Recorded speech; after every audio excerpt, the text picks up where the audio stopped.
All right, here we go. This is the study guide for what we're calling Unit 2C. It is the second part of triangles.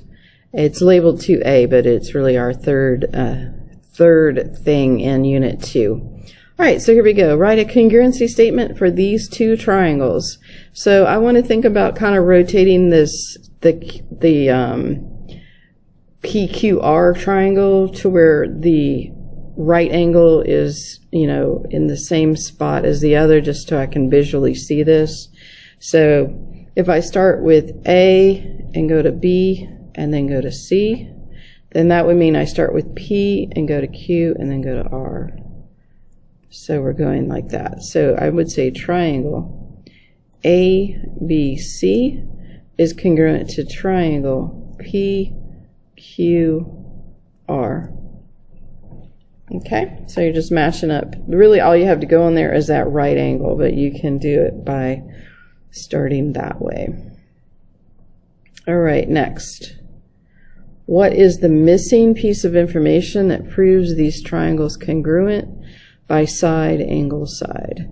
So side, angle, side would require that you have an angle, and we have that because of vertical angles, so we don't need that. Side, angle, another side. Side, angle, another side. So what we need to show is that WV is congruent to VM. WV congruent to VM. So answer D. All right. If BE, these letters, this is a small picture, BE is, if angle B is congruent to angle E, and angle A is congruent to angle D, is there enough info to conclude these triangles are congruent? All right, well, what are our options here? We know that we also have this angle, which is angle, angle, angle, which is not a proof for congruency. There are no sides listed, so I'm going to have to say no, we don't have enough information. We would need at least one side. All right, state which postulates, if any, prove triangles 1 and 2 congruent.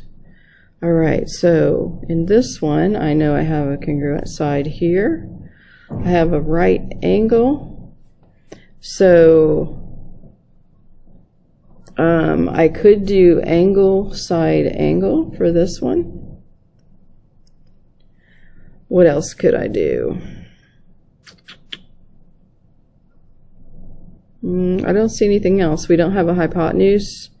Nothing else is marked, so I think that's our only option there. All right, this one we've got a side, angle, side, side, angle, side. We do not have any hypotenuses, so we're going to have to just go with side, angle, side. And the next one, we do have a right angle. We have this is shared. We have a hypotenuse and one leg, so we don't need that one. I mean, that's all we could do there, hypotenuse, leg. All right.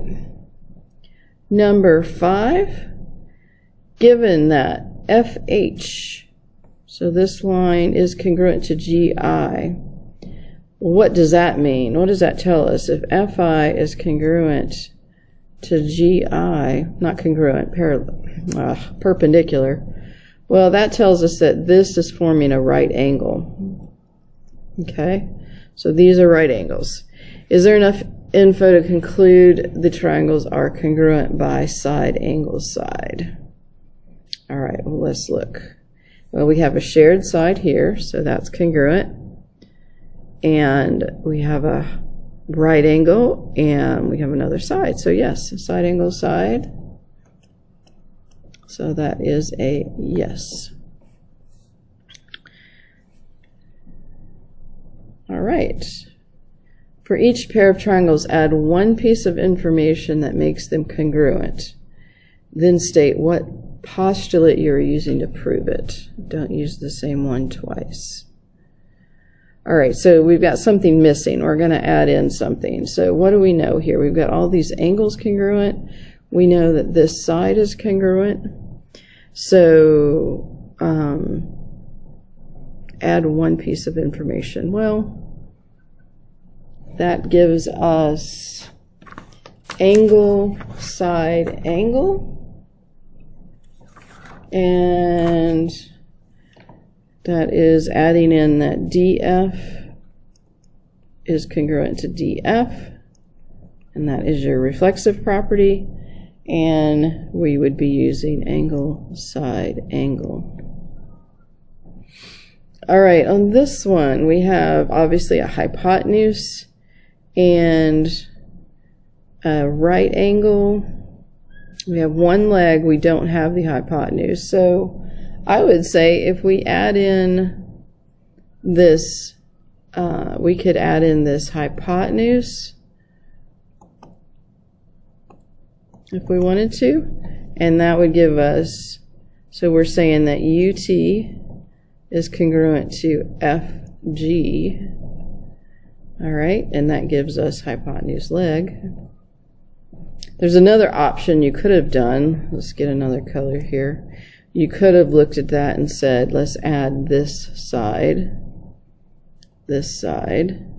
So that would have been SU congruent to FH. And that would have then been side, angle, side. But you only need to pick one, because over here it says don't use the same postulate twice. So I'm going to imagine if you use hypotenuse leg there, you need to do something different here and so forth. So if we picked hypotenuse leg already, then over here I'm going to pick side, angle, side, which that would be saying that NL is congruent to YZ. And then if I had already used side, if I used side, angle, side over there, then I would use the hypotenuse leg over here. So one of each. All right. So we're given some stuff. Let's write it in our picture. Given that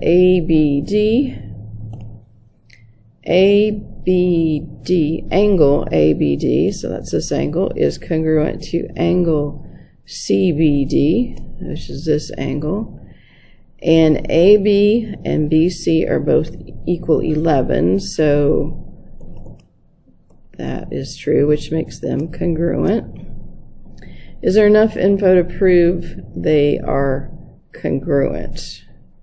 All right, so we have a congruent side, a congruent angle, and another side. So that is a yes, and we can say that is true because of side, angle, side. All right.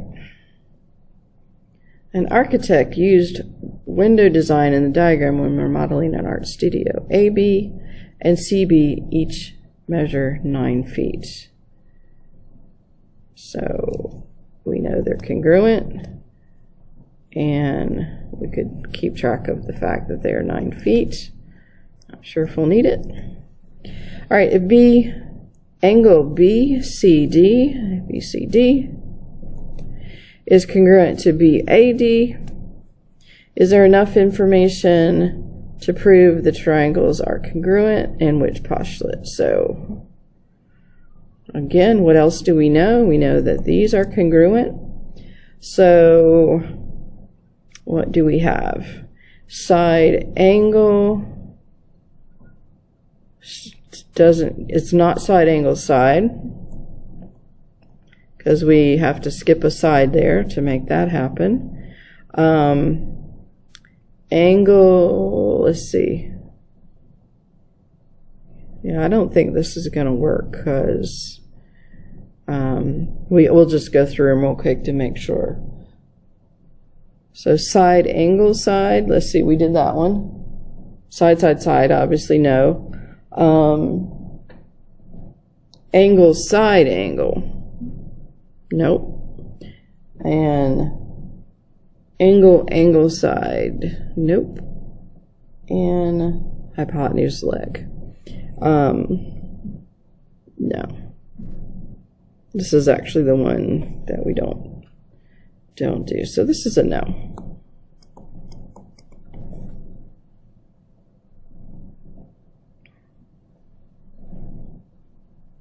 For x and y, given their congruency, I'm guessing solve for x and y.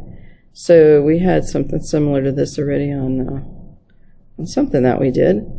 So let's see what's congruent. Angle P is congruent to angle T.